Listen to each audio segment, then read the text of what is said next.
औज़ुबिल्लाहि मिनश्शैतानिर्रजीम बिस्मिल्लाहिर्रहमानिर्रहीम। मैं सैयद फयाज़ अहमद आज 8वीं जमात की उर्दू किताब का सबक नंबर 5 जिसका नाम है उस्ताद का एहतराम, ये पढ़ाने जा रहा हूँ। दूसरी एक रिवायत है कि एक दफ़ा सिकंदर आज़म दुनिया की बहुत सी फतूहात हासिल करके वतन वापस पहुँचा तो सबसे पहले अपने उस्ताद अरस्तु से मिलने का इरादा किया।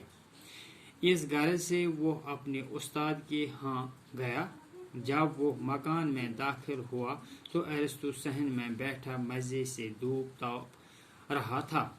सिकंदर आज़म इसके सामने खड़ा हो गया और बड़े फख्रिया अंदाज में बोला, मांगिए उस्ताद मोहतरम, क्या मांगते हो?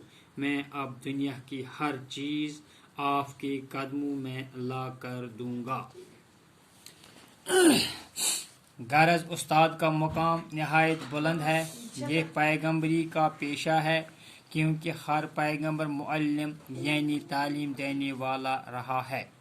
हम सब को चाहिए कि हम अपने उस्तातिज़ा के एहतराम और इज़्ज़त का हर वक्त और हर आन ख्याल रखें और भूले से भी कभी कोई गुस्ताखी उसकी जनाब में न करें। दूसरी रिवायत के मुताबिक कि एक दफ़ा सिकंदर आज़म दुनिया की बहुत सी फतूहात हासिल करके वतन वापस पहुँचा। सिकंदर आज़म एक बहुत बड़ा बादशाह गुजरा है इस दुनिया में। कहते हैं कि एक दिन सिकंदर आज़म भी अपने वतन वापस पहुंचा तो सबसे पहले अपने उस्ताद अरस्तु से मिलने का इरादा किया। तो सबसे पहले उसने अपने उस्ताद, जिसका नाम अरस्तु था, मिलने का उसने इरादा किया। इस गर्ज से वो अपने उस्ताद के यहाँ गया। इसी गर्ज से उसको सबसे पहले अपने उस्ताद को मिलने की ख्वाहिश थी, तमन्ना थी, तो वो उसके सबसे पहले उसके पास गया। तो जब वो मकान में दाखिल